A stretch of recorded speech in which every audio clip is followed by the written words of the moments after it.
la base juridique existe pour attaquer Veridos devant les instances compétentes ici en Allemagne, afin d'obtenir cette liste électorale. Dès qu'on pourra, je suis à ta disposition, Stéphane, pour qu'on organise une interview en relation avec les bases juridiques qui nous permettraient ici en Allemagne d'attaquer Veridos devant les instances compétentes afin d'obtenir ces listes électorales. Je le dis encore, la base est bonne. J'ai encore travaillé entre-temps, j'ai trouvé d'autres jurisprudents, il n'y en a pas seulement une. Tu te souviens, Stéphane, je t'ai passé une jurisprudence qui date d'à peu près 12 ans, 14 ans. J'ai trouvé d'autres jurisprudences qui datent de 6 ans et qui vont dans le même sens. Et donc, il serait très difficile pour la Cour constitutionnelle allemande de se dédire. Parce qu'en fait, il s'agit ici de droits fondamentaux. Et comme je l'ai dit précédemment, l'article 38 de la Constitution allemande dit de façon claire que le droit de vote est un droit fondamental. La transparence au vote fait partie du droit fondamental du droit au vote. Et surtout, la publication de la liste électorale. Puisque Veridos, même ici en Allemagne, parce que les gens semblent oublier que Veridos participe aussi ici en Allemagne à l'élaboration des listes électorales. Et qu'elle publie ces listes. Je veux dire pour les lignes dans lesquelles elle a reçu le marché, elle a gagné le marché pour publier ces listes-là. Veridos, ici en Allemagne, publie des listes, ou du moins met ces listes à la disposition des responsables de la commission de vote locale en Allemagne, afin que ces listes soient publiées. Donc, ce que Veridos fait en Allemagne, elle ne peut pas refuser de faire ça au Cameroun. Le droit fondamental de voter ne s'arrête pas à la frontière allemande.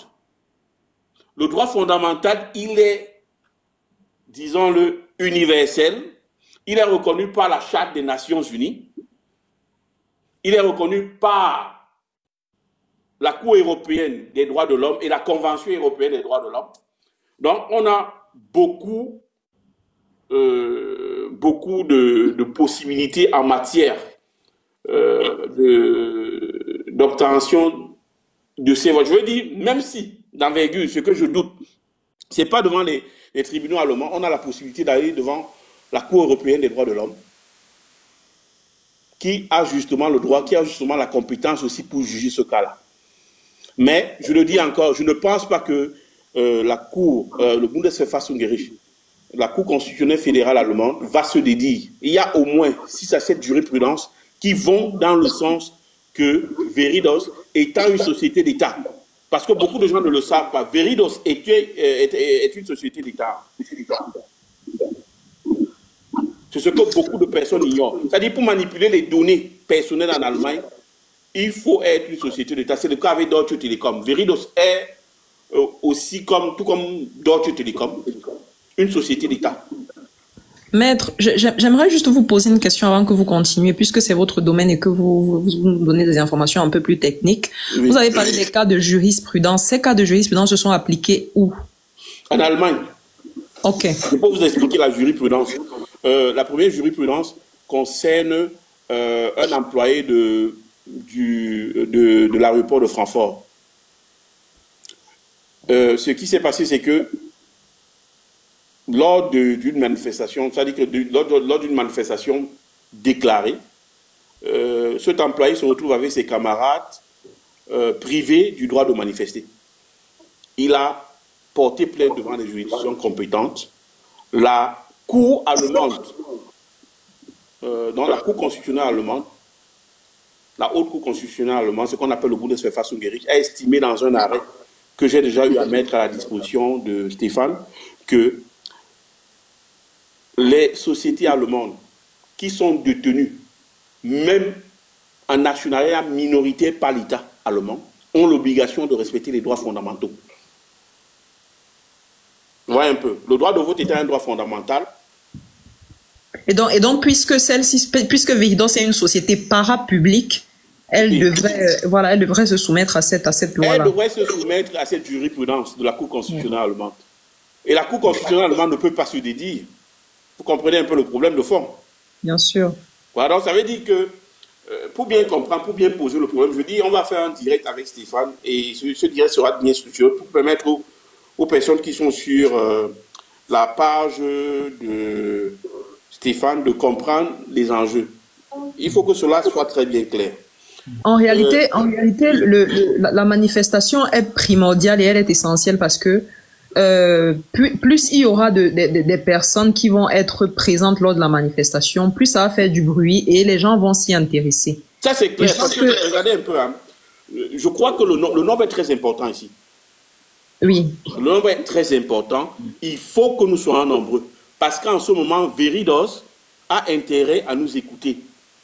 Veridos a intérêt à engager un débat avec nous, à venir vers nous pour qu'on puisse discuter. S'ils ne le font pas, je ne crois pas que c'est dans l'intérêt de Veridos. Veridos est une société qui est représentée dans 100 pays à travers le monde. Et Veridos n'a pas intérêt à ce que son image soit liée à des fraudes massives au Cameroun. Ouais. Cela va créer un désordre. Mais maître, oui. Vous dites que Veridos travaille pour plus de 100 pays dans le monde. Oui. Juste, c'est peut-être une question banale et c'est quelque chose que peut-être on aurait dû faire nous-mêmes. Est-ce qu'on a essayé de voir si ce qui s'applique au Cameroun en ce moment est vérifiable dans d'autres pays pour lesquels Veridos travaille? Oui, c'est très simple. Ou bien si c'est exclusif au Cameroun, ce qui est en train de se passer? Ce qui se passe au Cameroun, c'est exclusif. Parce qu'en fait, je vous donne l'exemple. Veridos est présent au Ghana. Et les Ghanéens n'ont pas de problème de publication de leur liste électorale. Pas de problème de publication des listes. C'est ça quand même qui est quand même assez curieux. Veridos est présent au Ghana. C'est eux qui mettent à la disposition de la commission électorale nationale ghanéenne le software qui permet d'enregistrer les électeurs ghanéens. Et c'est Veridos qui sécurise les listes électorales au Ghana. Oui, ça veut dire que c'est une entreprise extrêmement fiable parce que s'ils ont autant de clients et qu'ils font du bon travail, c'est que c'est une entreprise fiable. Ça veut dire que pour le cas du Cameroun, ils se sont concordés. Il y a eu une entente entre le Cameroun et Veridos. Mais oui, c'est le client lui a dit à ce niveau, le client lui a dit à ce niveau, je veux que tu bloques ici. Et c'est la raison pour laquelle, justement, je pense que la manifestation est essentielle et que la pétition aussi qui a été lancée en ligne, parce qu'on en parle trop. Justement, la pétition aussi est essentielle parce que elle est peut-être silencieuse, mais elle fait aussi son bonhomme de chemin. Et là, ça va permettre aux citoyens, non seulement aux citoyens allemands, mais aussi aux autres partenaires de Veridos de comprendre que vous ne pouvez pas travailler avec une entreprise comme ça qui vous vend une certaine éthique, mais qui se fait corrompre par une dictature qui est là depuis 42 ans et qui ne veut pas bouger, quoi. Donc, voilà. Puisque justement vous parlez de cette pétition, je tiens à appeler tous les Camerounais qui sont dans ce direct. Allez sur la page de Sandy Boston. S'il vous plaît. C'est pas une question de couleur politique. Allez sur cette page. Signez la pétition. C'est très important. Dès lors que nous atteignons 5000 personnes, le Bundestag, l'équivalent de ce qu'on appelle la... On a dépassé 5000. Hein. Voilà. Ah, il faut continuer, Stéphane. On doit atteindre les 10 000. Donc il y a 7 000 quelque chose. Justement. Puisqu'on est nombreux, le Bundestag est obligé d'ouvrir un débat de fond sur cette question. Parce que comme je l'ai dit, Veridos, il faut bien comprendre, parce qu'il y a parfois un peu de confusion. Grisek et Devrient est une société parapublique de l'État de la Haute-Bavière. C'est le gouvernement de la Haute-Bavière qui nomme le PCA de Grisek et Devrient. Maintenant, Grisek et Devrient détient Veridos en joint venture. Pour ceux qui comprennent ce que c'est que les joint ventures, ça veut dire que vous allez avoir des entreprises qui vont s'associer dans un domaine qu'ils maîtrisent très bien, afin de fournir un service. Donc maintenant, le partenaire de Grisek et Devrient, c'est ce qu'on appelle le Bundesdruckerei, l'équivalent au Cameroun de ce qu'on appelle l'imprimerie nationale. Et donc, ces deux sociétés détiennent Veridos. C'est des co-actionnaires de Veridos. Ça veut dire que Veridos est à 100% une société parapublique allemande. Ce qui nous ouvre la voie vers les cours compétentes allemandes. Donc, c'est voilà un peu de quoi est-ce qu'il s'agit. Je dis, on aura l'opportunité avec Stéphane de s'asseoir, d'organiser une séance de questions-réponses. Je vais répondre à toutes vos questions. Je vous dis, la base juridique, elle est bonne, elle est saine. La jurisprudence que j'ai récemment encore trouvée nous permet, moi je suis très confiant par rapport à cela. Merci. Je sais désormais que je peux leur porter une plainte calmement, je n'aurai pas de problème. Pas moi. Vous savez, on est un groupe, hein, Stéphane. Bien sûr. On est un groupe. Hein. Moi, je n'aime pas parler à la première personne. Stéphane, tu me connais, je m'excuse. Voilà, c'est ce que je voulais dire. Soyez nombreux, que les Camerounais qui se trouvent en Europe, qui vivent en Europe, venez à Munich. On a besoin du nombre. Et Grisec va mettre à la disposition cette liste-là. Elle va nous remettre ça. Merci. Merci. Là, je suis sûr et certain. Merci, maître. Merci, maître. Merci. Kamta, est-ce que vous êtes là, Kamta? Votre réseau n'est pas bon. Hein? Vous êtes à 2 barres rouges. Ok. Non, Kemda, fais-moi de ça, mon réseau n'est pas bon. Je reviendrai plus tard. D'accord, ça marche. Merci. Michael? Est-ce que Michael est là?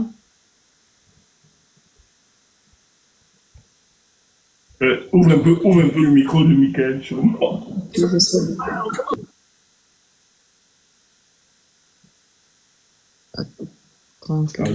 Il est descendu.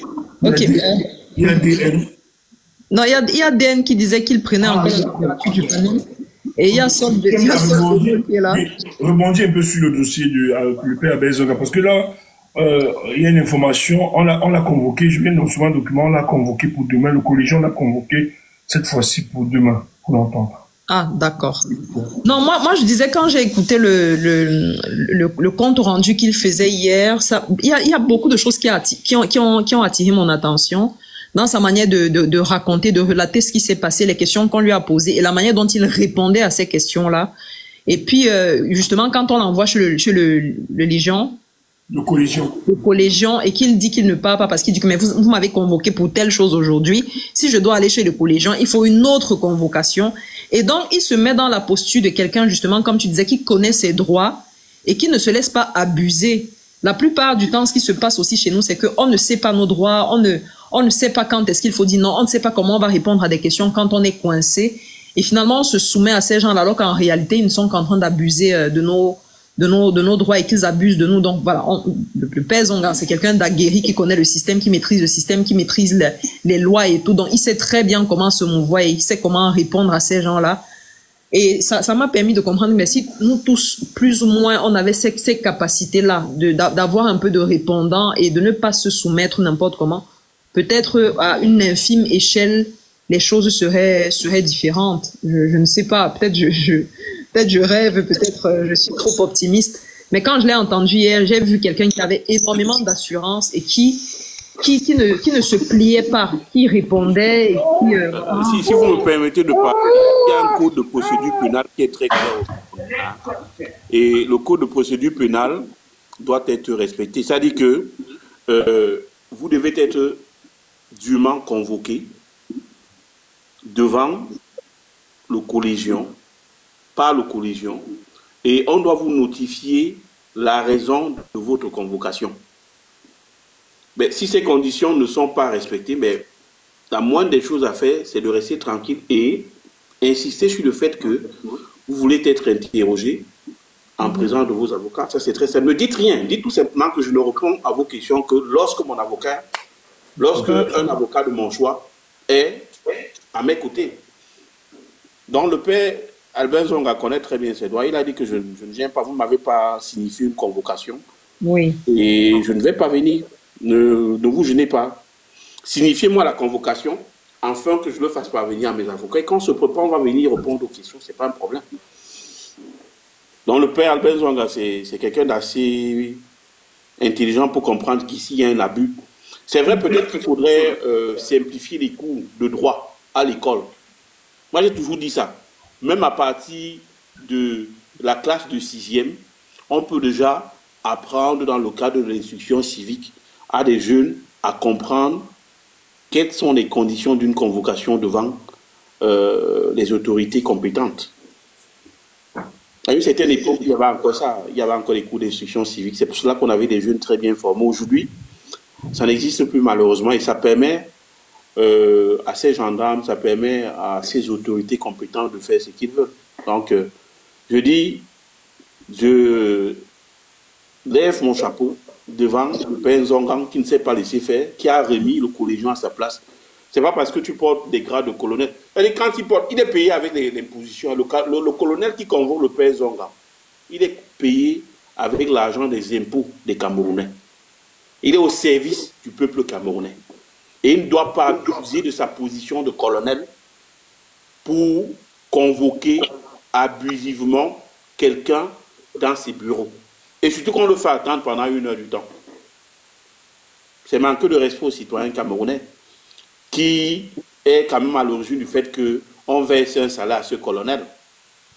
Dans tous les cas, le Cameroun va changer.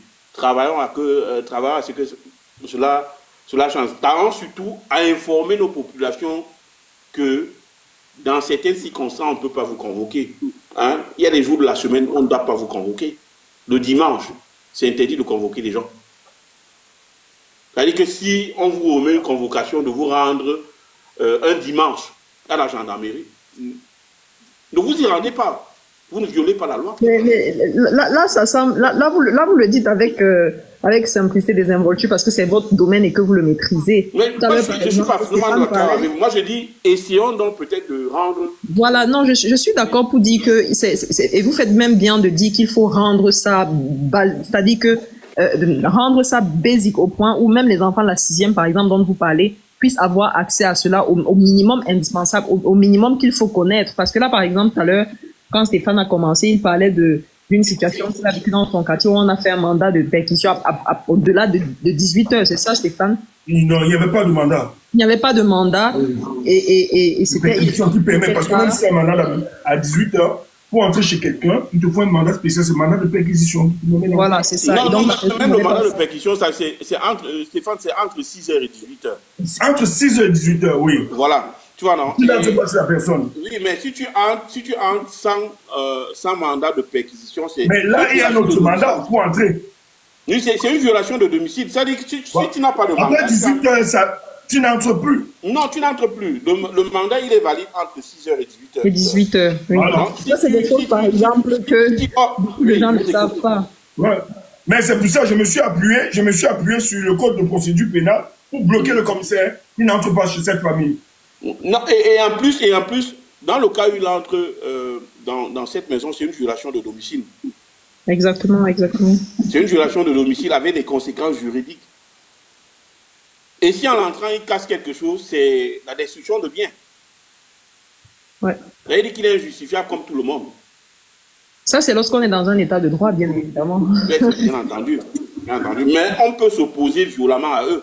Parce que, regarde, Stéphane, le droit fondamental reconnaît le droit à la révolte. C'est-à-dire que lorsque des autorités sont en train de procéder à des actes arbitraires, on a le droit de s'opposer à eux violemment. Si, ça veut dire que quoi? Si un commissaire de police arrive chez toi un dimanche, il dit qu'il veut perquisitionner. Or, le code de procédure pénale est clair, le dimanche n'est pas un jour ouvrable. Vous avez le droit, avec tous les voisins, de porter le commissaire, de le mettre dehors par la force, de le bastonner. Parce qu'il n'est pas couvert par la loi. Ce qu'il fait, c'est illégal. Le droit à la résistance, c'est ça, non, Stéphane? D'accord. C'est ça, c'est contenu dans la Constitution camerounaise. C'est-à-dire qu'en cas d'agissement arbitraire des autorités, on a le droit de se révolter. En ce moment, on ne se révolte pas contre l'autorité publique, on se révolte contre l'arbitraire créé par l'autorité publique. Et donc même devant la cour pénale, on ne peut pas vous poursuivre parce que vous avez cravaté le comité, vous l'avez mis dehors. Il est entré dans votre domicile, il n'avait pas le droit de perquisitionner. Vous avez le droit de faire respecter votre domicile. De protéger votre bien. Donc c'est un peu ça. Oui. Il faut rendre ces cours-là simples. Il faut simplifier. Il faut rendre ça à partir de la 6e ou même à partir du cours moyen 2 accessible à tout le monde pour que tout le monde comprenne ses droits et ne se laisse plus abuser. Ça, c'est ma proposition. Oui, merci, maître. Merci. Sauf que ces droits-là, ils s'en fichent pratiquement. C'est-à-dire, c'est très simple de dire ça. On a beau enseigner. Eux-mêmes, ces commandants de collégion de mes couilles, excusez-moi, on n'en a que foutre. Que chaque Camerounais entasse ses cailloux. Je vous dis. Cela nous prépare des coups que vous ne pouvez pas imaginer. Opération caillou, que dans chaque concession, autant de personnes, autant de tas de cailloux, chers frères. Cela nous sera utile le moment donné. Regardez, ils veulent arrêter le père Zonga. Vous allez vous réveiller le matin, vous allez comprendre que le père Zonga est en prison, est déposé en prison. Je vous dis. Et on va rester là pour regarder. Oh, machin. Voilà les poubelles qui jonchent toutes les rues. On vous nourrit avec les poubelles et les mouches. Vous attendez que les gens viennent du Gabon ou bien du Soudan ou bien de l'Éthiopie pour venir dire non. Et le jour que quelqu'un viendra d'ailleurs vous aider pour votre indépendance, pour votre liberté, cela veut dire que vous n'êtes pas libre, parce qu'il ne va pas le faire pour rien. Prenons notre destin en main. Opération Caillou. Chers frères, vous qui m'écoutez en ce moment, dans chaque concession, que chacun entasse ses cailloux. Pas pour lancer sur quelqu'un, non. Quand tu lances ces cailloux en route, ça ne boit pas l'eau, ça n'a pas soif, ça ne se fatigue pas, ça les empêche de circuler. S'il y avait les cailloux en route, partout, on ne devrait pas prendre le professeur Maurice Kamto chez le père Albert Zonga et l'amener à Yaoundé.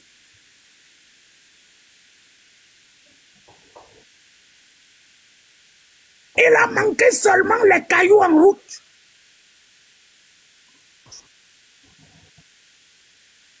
Je vous en prie, passez le message à ceux qui croient qu'ils savent trop jongler, qui ne peuvent pas suivre le courant de la mobilisation que nous sommes en train de faire en ce moment. Passez-là le message que chacun attendait sur ses cailloux, parce que ce n'est pas à la dernière minute que tu vas aller ramasser tes cailloux. Nous avions encore cette chance que nous pouvons entasser ces cailloux maintenant. Nous avions cette chance que l'Internet marche encore. Ça nous permet de communiquer. Quand ils vont vouloir que nous ne communiquions plus, ils vont couper l'Internet, couper l'électricité. Si tu n'as pas tes cailloux, tu seras inapte. Mais si tu as tes cailloux, tu comprends que bon, ça cuit, tu prends, tu jettes seulement en route, tu attends. Parce que la circulation du prochain mot d'ordre ça sera lent, en attendant que ça arrive sur toi, pour que tu saches quoi faire. Que tu as d'abord fait le premier pas. Même avec les vieux pneus, même les tonneaux, tu prends, tu lances d'abord en route, là où tu es. Avant de voir, cher peuple,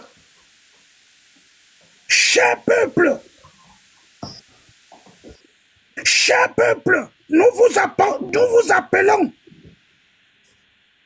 On ne doit pas arrêter le père Zonga. Cher peuple, on ne doit pas arrêter le père Zonga devant nous. C'est inacceptable. Cher peuple, le père Zongan, son âge ne permet pas. Il a travaillé pour ce pays.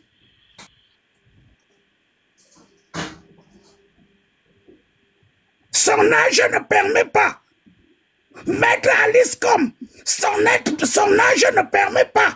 Quand les trimballe, ces deux personnes, on ne doit pas les trimballer devant les gendarmeries, devant vous. Si tu laisses qu'on trimballe le père Zongan, qu'on trimballe Maître Alice comme devant les gendarmeries, dans les prisons, cela veut dire que même ton père, on va le trimballer aussi et tu seras impuissant.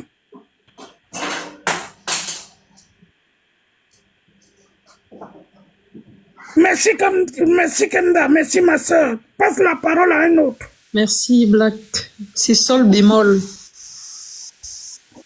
Oui, Kenda, merci de me passer la parole. Déjà, bonsoir à tout le panel, à tous ceux qui écoutent. Ce que je vais dire, c'est juste attirer notre attention sur quelque chose qui nous caractérise, nous, le peuple camerounais. Ouais, j'ai vu la vidéo de Ernest Ouandjé quand on l'a exécuté. C'est-à-dire, il avançait et puis les gens étaient là, ils regardaient. On l'a battu. Les gens qui regardaient savaient bien au fond d'eux que ce monsieur mourait pour leur cause. Ils étaient là, ils regardaient. Aïjo lui-même, qui a orchestré tout ça, lui-même là, Biya, de son vivant, l'a bloqué à l'étranger. Il est mort. Les Camerounais regardaient. La femme de Aïjo, devant nous, sa fille vient de mourir. On les a enterrés au Sénégal, devant nous. On regarde. Koumateke s'est fait ouvrir le ventre. Devant nous, des choses inhumaines. Nous avons vu, regardez avec les yeux.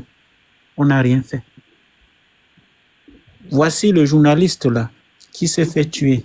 Le monsieur là, qui parlait trop du gouvernement, il attaquait trop Amougou Belinga. J'ai oublié son nom. Son corps est encore Martinez Zogo. Vous vous imaginez que quelqu'un est mort, ça fait 2 ans. Son cadavre est encore à la morgue. Vous croyez que ce peuple est normal? Mes frères, vous croyez que nous sommes normaux? Quand vous essayez parfois de faire pause un peu, et vous regardez les circonstances qui entourent notre pays, nous les Camerounais, nous avons un sérieux problème. Donc, ce n'est pas aujourd'hui. Même si on arrêtait Maurice Kamto là demain, ne soyez pas surpris que rien ne se passe. Non, frère. Non, Bémol. Non. Oui, je suis d'accord avec toi, Stéphane, que tu dises non. Mais à quel moment nous allons... Bémol, nous devons encourager. On doit bouger. Non, je ne suis pas défaitiste. Non. Non, Stéphane, je ne suis pas défaitiste. Ils vont se lever. Non. Ils vont se lever. À quel... Voici les hommes qu'on est en train de menacer. Non. On fait comment alors, Stéphane? Boostez les gars. Oui, mais ça. Demande aux gars de sortir. Stéphane, ça fait depuis 2018. Demande aux gars de sortir. Oui, ça fait 2000. Non. Stéphane, c'est passé. Je suis d'accord avec toi. Le peuple est de toi là. Booste ce peuple là maintenant. Stéphane, je suis de ton côté. Je suis de ton côté.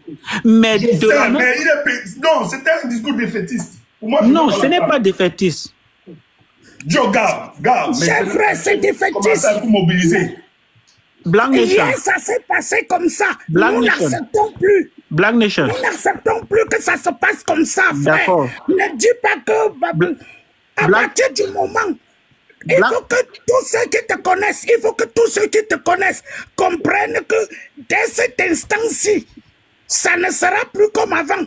Black Nation. Porte plutôt le message de la réaction. Black Nation, tu ne m'as pas laissé finir. Tu m'as coupé en chemin. Avant de chuter, je voulais attirer l'attention de tout le monde ici pour que nous sachions quel est notre problème à nous. Parce que déjà, quand tu es malade et que le docteur n'a pas fait un dépistage, on va commencer le traitement à partir de quel niveau? C'est ce que je suis en train de dire. Je ne suis pas en train de dire que là... Et moi, je te dis ceci. Quand on arrête le professeur, il a l'hôtel, Vallée des Princes. Le peuple se mobilise. Pourquoi vous ne dites pas ça aux gens? Et ils sont obligés de négocier. Que bon, on va te libérer. Alors, s'il te plaît, est-ce que tu peux demander à tes gars de se calmer? Mais Stéphane, mais si l'heure est arrivée de faire... Les gars sont sortis de partout. D'accord. Ils sont obligés de négocier. Mais Stéphane... Est-ce qu'on peut sortir avec toi tranquillement et que les gars soient calmes? Dites ça aussi au peuple. Oui, mais si l'heure est arrivée pour que nous fassions ça, je suis plus que partant. Je suis d'accord avec toi. Dis plutôt ce qu'il faut faire. D'accord. L'heure est arrivée. Ce qu'on doit... La littérature du passé, là, laissons. Oui, mais l'heure est arrivée. Oui, mais... L'heure a sonné. Dogmo, que tu le veux ou pas, notre passé, c'est notre passé. Tu ne vas pas quand même m'empêcher de dire ce qui est. Nous tous, nous sommes dans le même combat. Je suis d'accord qu'on sorte même tout de suite là.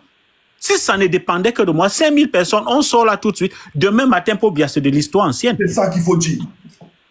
Encourageons. Mais nous devons nous débarrasser de cette mentalité de lâcheté. Dis aux gars, ne laissez pas les papas, ne laissez pas mettre Alice comme le 7 seul.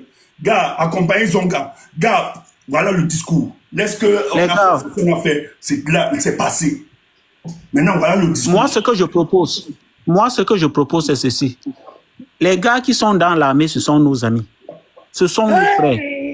Ce n'est pas ton ami frère. Ces mêmes gars-là. Mais Domo, laisse-moi parler, non? C'est quoi? Calme-toi, mon frère. Qu'est-ce qui t'arrive? Quand ton tour va arriver, tu vas parler. Ils sont dans l'armée, même si c'est mon père. Je ne veux pas. Laisse-moi, Dogmo, laisse-moi parler. Tu n'es pas le seul ici. Laisse-moi finir. Ce que je veux dire, c'est ceci. Les gars qui sont dans l'armée, là, ce ne sont pas des extraterrestres. C'est des hommes. Les gars qui sont dans l'armée ne sont pas nos amis. Mais Dogmo, laisse-moi parler, non, mon frère. C'est quoi avec toi? Non, je dis que l'homme en tenue n'est pas mon ami. Je te laisse. Donc, moi, c'est quoi avec toi, mon frère? Laisse-moi finir, non, mon frère. Je dis que les gars qui sont dans la main ne sont pas tes amis. Est-ce que c'est à force... Enlève la phrase là d'abord. Est-ce que c'est à force de crier comme tu cries là que tu auras raison? Je dis que, pardon, ne nous fatigue pas. Non. Donc, moi, tu n'imposes pas la ligne de conduite à qui que ce soit. Laisse-moi finir. On se respecte. Donc les hommes en tenue sont tes amis, mon frère. Écoute-moi, laisse-moi parler. C'est pas parce que quelqu'un de l'autre côté que forcément il devient mon ennemi. Écoute, comprends d'abord ce que je veux dire. Ces gars qui ont porté la tenue, c'est des êtres humains comme nous. Et ils sortent certains de nos familles. C'est pas compliqué. Il faut que nous fassions comprendre aux gars qui sont dans l'armée que, à l'heure où nous sommes arrivés là, est-ce que les sous, est-ce que ne sont pas laisse-moi parler. Stéphane, pardon, demandons au gars de se taire, non? C'est quoi ça? Qui dirige même ce planète? Black, s'il te plaît, laisse-moi parler. Non, je n'accepte pas. Il se tait pas. Ces gars qui sont dans l'armée, certains sortent de nos familles. C'est des gars qu'on connaît. Ce n'est pas des extraterrestres. C'est simple. On n'a qu'à les localiser. On les fait comprendre tout simplement que puisque c'est vous qu'on envoie faire le sale boulot sur le terrain, quand on convoque Zonga, il compte sur qui? C'est sur les petits bras, c'est sur ces petits gars en tenue là. C'est eux qu'on va envoyer. Tous ces gros qui sont assis dans les bureaux feutrés là-bas à Yaoundé, ils comptent sur qui? C'est sur ces gars-là que nous connaissons. Eux-mêmes, ils sont dans la même souffrance que nous. Donc l'heure est arrivée de leur faire comprendre que comme c'est vous qu'on utilise pour venir nous mater, pour nous empêcher d'être libres, nous savons où vos femmes se trouvent. Nous savons où vos enfants se trouvent. Nous savons où vos mères et vos pères se trouvent. Nous sommes tous au quartier. Donc, comme vous ne voulez pas être avec nous, sachez que le tout-ci, comme le professeur avait dit, tu ne peux pas être dans une maison à gaz et tu joues avec les étincelles en main. Tu ne peux pas jouer avec les allumettes, leurs enfants, c'est tout. Dès qu'ils savent qu'on a appuyé sur déranger, eux-mêmes vont se sentir fragilisés. À un moment donné, ils vont devoir lâcher, ils vont devoir dire que non, on ne peut plus. On ne peut pas continuer parce que la vie aussi des gens que nous aimons, parce que si ces policiers-là ne se sentent pas en danger, ils vont continuer à nous mater. La preuve, au Cameroun, 5 policiers peuvent attraper 100 Camerounais. Est-ce que c'est normal ça? On doit arrêter ça. Un policier qui vient t'arrêter, il n'a pas le droit de t'arrêter. Il t'arrête, il t'amène où tu acceptes pourquoi. On doit arrêter ça. Un policier qui a de la famille, on doit les localiser. Si on commence à taper comme ça, ils vont arrêter ça. Et on ne doit pas laisser qu'on arrête ce vieux monsieur. C'est pas possible. On ne peut pas tolérer ça. Et si on l'arrête, qu'ils sachent qu'eux-mêmes, ils ont donné le là. Parce que je ne sais pas qui vont gouverner encore. Nous ne devons plus accepter des choses pareilles. Un monsieur de cet âge, qu'est-ce qu'il a fait? On ne peut pas te prendre comme ça au bon vouloir que monsieur le commandant, c'est qui? Qui lui a donné cette autorité? Les Camerounais, il y a Tangandji qui sort, il parle quand il veut. On est le moulinette, les condiments, il va faire ceci. Non, mais à un moment donné, trop, c'est trop.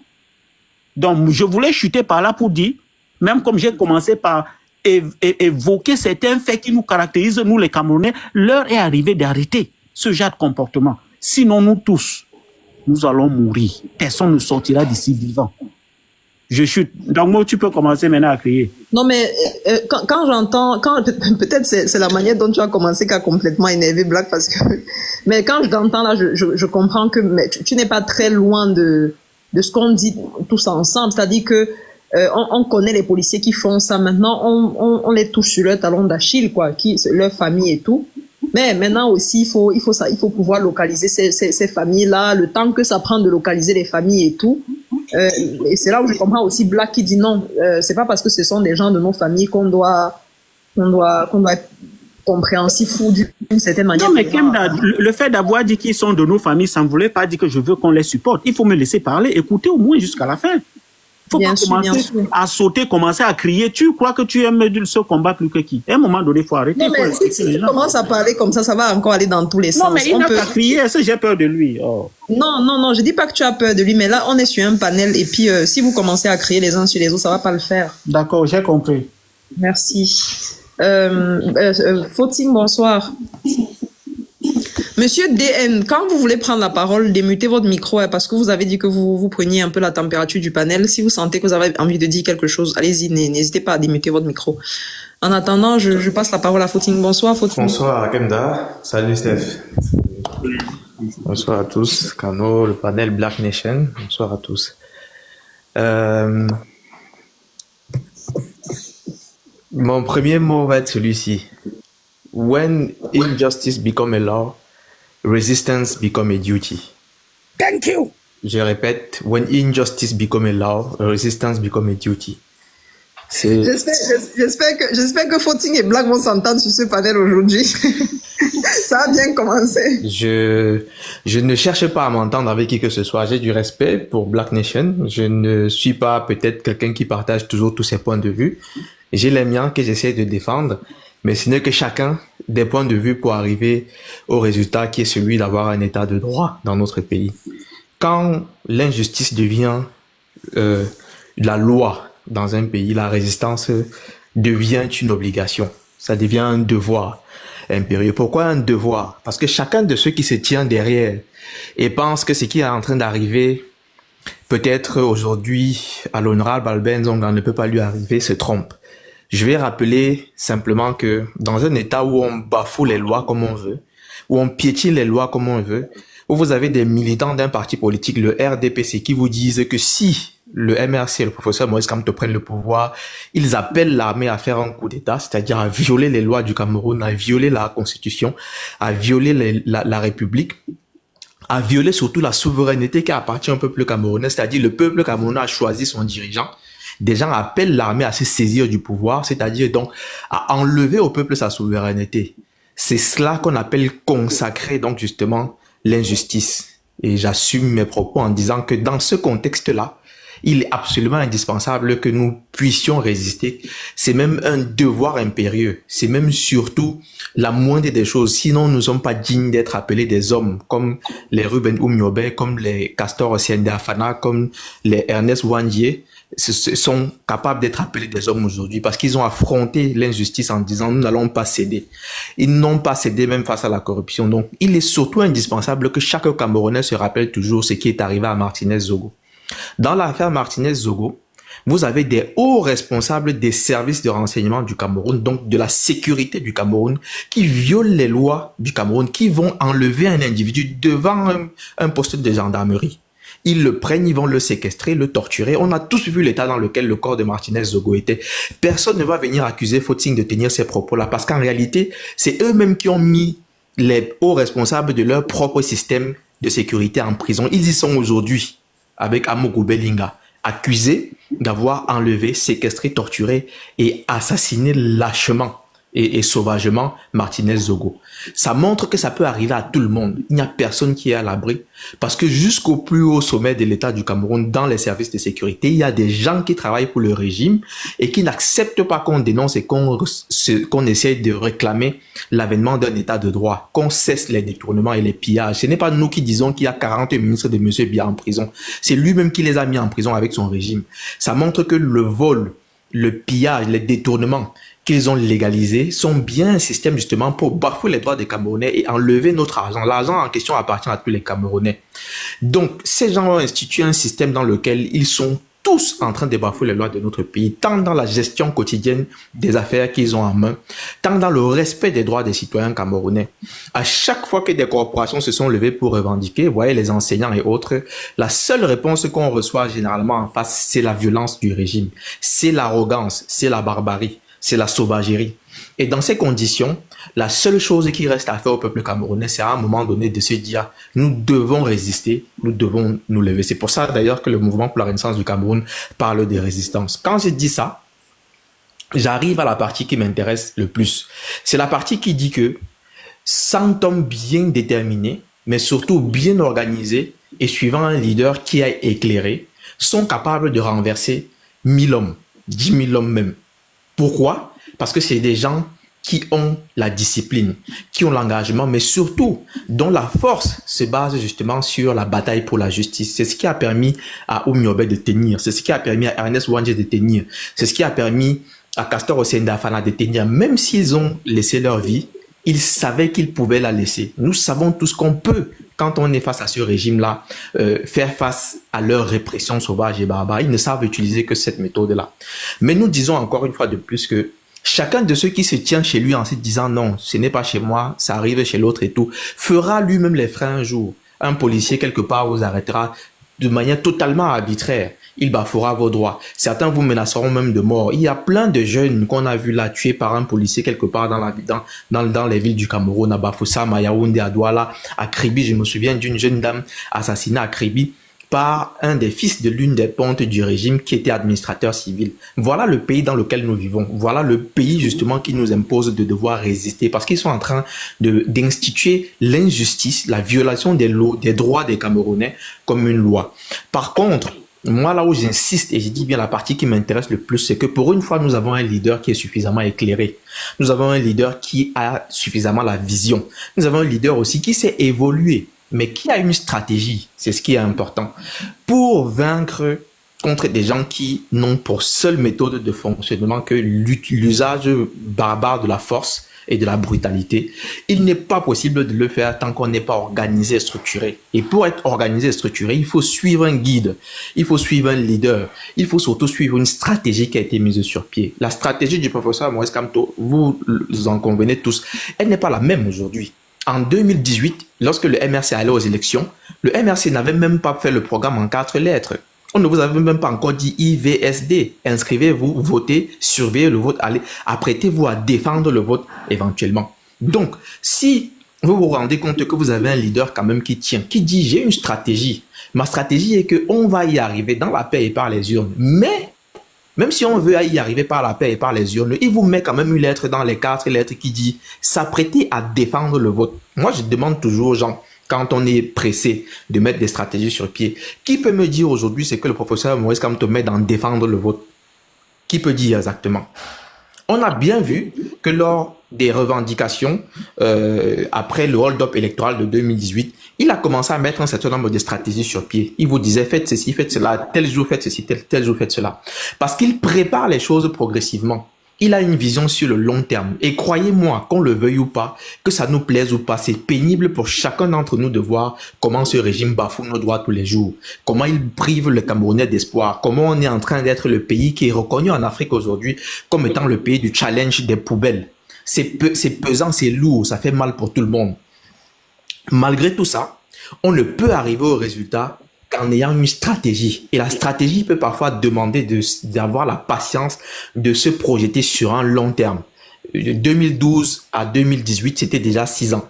2018 à 2025, c'est 7 ans. C'est long, c'est un temps long. Mais dans l'histoire des nations, c'est des temps très courts. Parce que l'objectif final n'est pas forcément de faire en sorte qu'il y ait des pertes en vies humaines. Dans aucun cas. Moi, je ne vais me mettre à imaginer la chasse à l'homme à personne. Mais par contre, je suis prêt à défendre la justice dans mon pays. Je suis prêt, je suis déterminé, pas prêt, je suis déterminé à défendre la justice dans mon pays. Je suis déterminé à défendre la loi dans mon pays. Je veux que mes enfants, quand ils grandissent demain, puissent vivre dans un pays prospère, qu'ils n'aient pas besoin d'aller vivre en Occident, se cacher à être des réfugiés économiques dans des endroits où ils vont vivre le racisme, être dans le froid et qu'on sort faire face à toutes sortes de comportements des autres et être toujours piétinés parce que jusqu'à présent, qu'on le veuille ou pas, partout dans le monde là où nous allons, on est les plus piétinés qui existent sur la planète Terre. Donc, il faut qu'on se batte pour pouvoir faire que de meilleures conditions arrivent dans nos pays. Mais pour y arriver, on ne peut pas être pressé, on ne peut pas ne pas suivre un guide qui nous oriente et qui dit voilà la stratégie à suivre. Surtout que pour le cas d'espèce, moi je le dis avec une ferme conviction et une grande assurance, nous avons la chance d'avoir quelqu'un qui ne veut pas passer par le sang.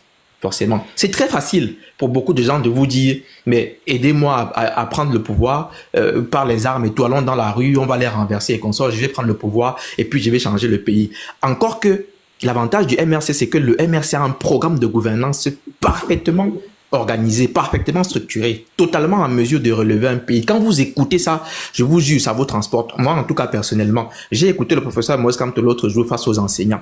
Mais c'est quelque chose de phénoménal. Moi, personnellement, ce que j'ai entendu dedans, je ferai un live d'ailleurs dessus bientôt. Ce que j'ai entendu dedans, c'est toute une révolution.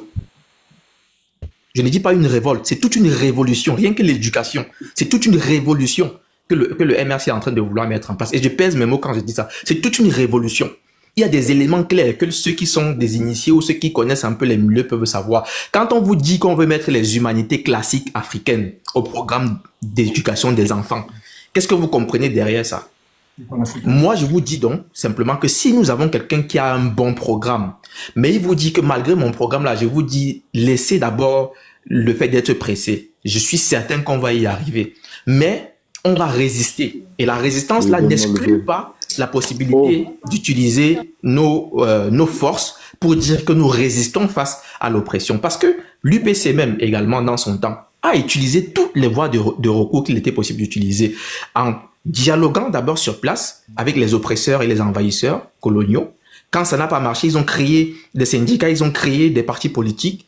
Après ça, ça n'a pas marché. Ils sont allés à l'ONU, pardon, à la Société des Nations, à l'ONU, c'était l'ONU déjà. Ils sont allés à l'ONU, commencer à faire des pétitions. Ils ont cherché des soutiens ailleurs et consorts. C'est en désespoir de cause qu'ils ont pris la dernière phase de la lutte qui était la phase de la lutte, la lutte ferme. La lutte, beaucoup de gens disent la lutte armée. C'est assez ambigu. Déjà, il faut bien clarifier cela. Il y a beaucoup de mensonges d'ailleurs qui sont entretenus là-dessus, mais ce n'est pas le sujet aujourd'hui. C'est pour dire que la démarche a été une démarche également dans le temps long. Et qui peut nous dire aujourd'hui que l'UPC a raté sa lutte? Il y a Abel Elinga qui a écrit un livre, l'UPC, une révolution manquée, point d'interrogation. Moi, j'ai dit non. Rapidement, je réponds que non. La révolution n'est pas manquée. Combien de pays africains sont aujourd'hui capables de citer l'histoire que nous citons, dont nous pouvons être fiers d'avoir les héros que nous avons. Mais ces héros-là ne se sont pas levés le premier jour, ils ont dit on va aller au corps à corps. Ils ont pris leur temps de préparer la stratégie, d'observer l'ennemi en face, de voir quelles sont les forces, les faiblesses de l'ennemi, d'affûter leurs armes. Ils ont mené le combat jusqu'à leur niveau et c'est à nous de terminer le combat. C'est pourquoi nous sommes toujours dans la phase de la résistance dans notre pays, face à l'injustice et aux violations des lois, aux gens qui ne comprennent qu'une seule chose, la manière de fonctionner par la dictature, par la sauvagerie, par l'usage démesuré de la force publique pour contraindre les gens à supporter l'insupportable. Nous disons donc que l'insupportable ne peut être supporté que jusqu'à une certaine limite. Et qui peut me dire qu'aujourd'hui, en 2025, le peuple camerounais n'a pas atteint ses limites? Qui peut me dire que personne ne ressent de manière beaucoup plus ferme aujourd'hui le coût de la vie chère, la hausse des prix du carburant, malgré le fait qu'on mente, qu'on subventionne les prix du carburant? Qui peut me dire que les gens ne ressentent pas quand ils voient les poubelles partout? Qui peut dire que les gens ne ressentent pas quand on voit des nourrissons dans des cartons qui meurent parce qu'il n'y a pas de couveuse dans les hôpitaux? Qui peut dire qu'il ne ressent pas tout cela? Qui peut dire qu'il ne ressent pas l'injustice? Qui peut dire qu'il ne voit pas Martinez Zogo? Qui peut dire qu'il ne voit pas tous ceux qui sont passés avant, tous ceux qui sont en prison de manière injuste? Nous savons tous que c'est difficile de le supporter encore une fois, mais heureusement pour nous, non seulement le régime lui-même prépare les Camerounais à dire non, on n'en peut plus, on a trop supporté. C'était d'ailleurs ce que les enseignants disent. Est-ce que c'est le MRC qui a demandé aux enseignants de mettre le mot d'ordre « on a trop supporté » ? Non. OTS. C'est eux-mêmes qui disent, quand on dit on a trop supporté, ça veut dire qu'on a déjà atteint la limite. D'ailleurs, ils annoncent ces jours, c'est encore de nouvelles grèves. Ça veut dire qu'on a atteint la limite. Chacun a atteint la limite à son niveau. Et je pense qu'aujourd'hui, le peuple camerounais est beaucoup plus près qu'hier. Pas seulement parce que les souffrances sont atroces, mais surtout parce qu'il y a un leader politique qui les a préparés politiquement, qui a apporté une certaine maturité, qui a rendu régulier le débat sur les questions de politique. Les Camerounais ne vont pas aller aux élections en 2025 de la même manière. Ce n'est pas pour dire qu'on va simplement se limiter à voter et à attendre qu'on vole encore nos votes. Moi, personnellement, je suis déterminé à défendre mon vote cette année. Il n'y a pas moyen que ça se passe autrement. Ce qu'il faut simplement que chaque Camerounais retienne au final, c'est que nous devons tous, si nous voulons que notre pays prenne une autre trajectoire, qu'il se libère de cette dictature-là pour pouvoir désormais reprendre la course de son développement qui avait été amorcée et interrompue. C'est indispensable que chacun sache que ce qui arrive aux autres et qu'on pense que ça ne peut pas nous arriver, ça arrivera chez nous demain parce que la dictature n'a d'amis chez personne. Tous les ministres de Paul Biya qui sont en prison, c'était ses meilleurs amis. Ils mangeaient ensemble. Ils étaient tous ensemble tous les jours. Mais ils sont en prison. La dictature n'épargne personne. Même le propre fils de M. Biya, il l'a mis en prison. Donc ne pensez pas que c'est vous dont les droits seront protégés devant cette dictature-là. Cette dictature va s'abattre sur chacun. Le jour où vous aurez le malheur, simplement que vous êtes au mauvais endroit, au mauvais moment, vous verrez ce que peut être ce régime. Donc c'est à chacun de se battre, pas pour le professeur Kamto. D'abord pour sa propre personne, pour vivre dans un état de droit. Ensuite pour sa progéniture, pour ses frères et ses sœurs, pour ses enfants, pour ses parents. C'est à chacun de nous de se lever et de résister. Les mots d'ordre pour résister le moment venu viendront du professeur Kamto. En attendant cela, il y a une nouvelle ligne stratégique qui est mise sur pied, à savoir s'inscrire massivement, voter le jour du vote, surveiller le dépouillement des votes. Ça, c'est déjà suffisant pour commencer à contrecarrer le régime, continuer à mettre la pression sur ce régime-là pour la publication de la liste électorale nationale.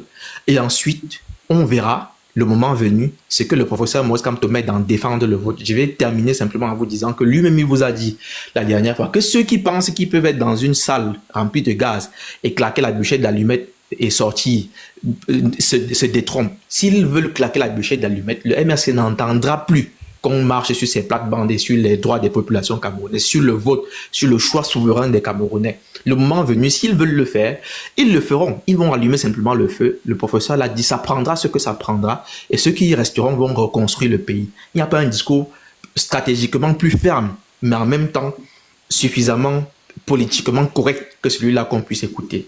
Je vous invite donc simplement à suivre le professeur Maurice Kamto parce que pour le moment, jusqu'à ce qu'il en existe un autre, c'est le guide de la résistance que nous avons.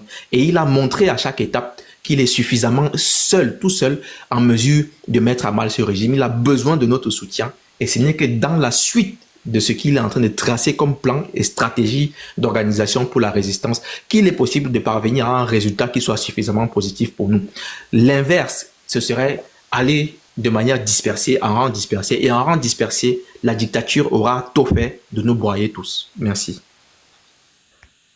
Merci Fautine pour ta prise de parole magistrale. Oui, merci. Merci ma chère Kendame.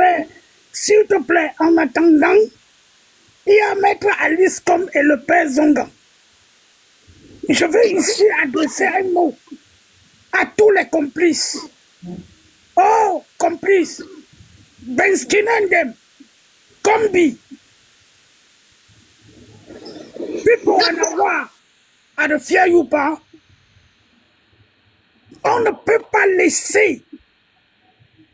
Nous devrons tous accompagner la maman Alice Com. On doit l'accompagner à Bonanjo. Nous ne pouvons pas laisser qu'on malmène le père Zonga. Non.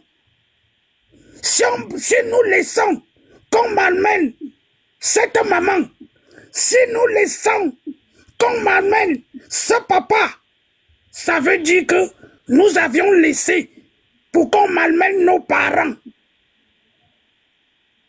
Je vais revenir sur les hommes en tenue. Quand ils sont dehors, ils font comme si ils sont des personnes réfléchies. Mais quand tu te trouves dans leurs mains, dans les gendarmeries ou les commissariats, ce sont des fauves. L'homme qui porte la tenue n'est le frère de personne, n'est le père de personne. Il sert un régime qui a bu notre sang. Ils obéissent à leur chef. Tu ne vaux rien, même sa propre femme ne vaut rien. Vous aviez un voisin qui est policier, qui est gendarme. Localisez-le. Sa femme et ses enfants. Quand il va aller torturer le père Zongan dans la gendarmerie, quand il va aller torturer Maître Aliscom, qu'il sache qu'il a laissé sa femme au quartier, qu'il sache que ses enfants jouent avec vous. Nalastam bitan, Padingaman bijauna. Merci, ma soeur Temda, continue. Merci beaucoup, Black. DN, est-ce que DN est là?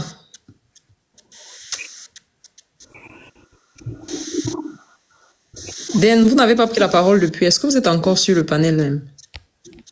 Cano?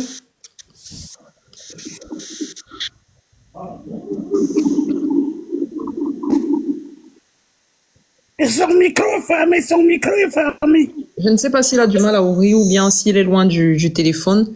Issa, vous venez d'arriver, vous pouvez prendre la parole. Hein.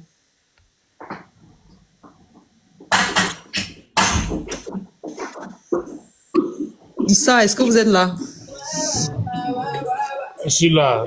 Bonsoir à tous. Je vous ai pris à court et je voudrais tout simplement d'abord écouter les uns et les autres. J'ai écouté la sœur qui vient de parler. Non, c'est pas une sœur, c'est un frère. Un frère. Sorry. J'ai écouté le frère et puis j'ai écouté l'intervention de Footing qui m'a beaucoup marqué et ça m'a rappelé beaucoup de choses parce que je connais pour une fois avoir travaillé avec ces gens, pas travailler, c'est entre guillemets, parce que je connais comment ils fonctionnent. Tout simplement, le DCC, voilà comment ils fonctionnent. En 2011, si je me rappelle, si j'ai bonne mémoire, ils ont utilisé un Bamoun pour attaquer un Bamoun. En fait, c'est comme ça qu'ils fonctionnent.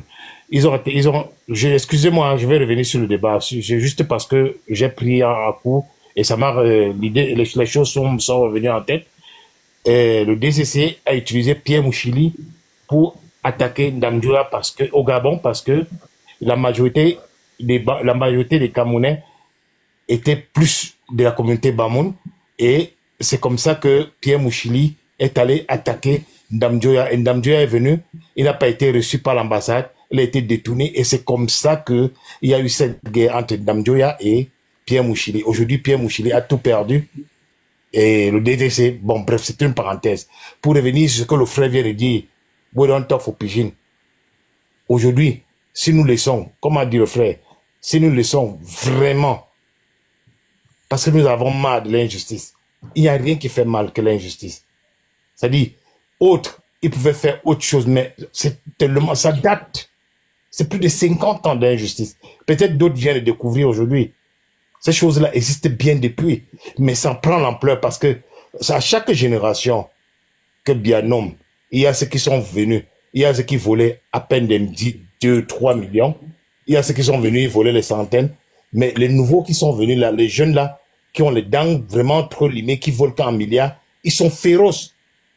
Ils sont tellement féroces et violents. Le régime de Biya a tellement versé de sang.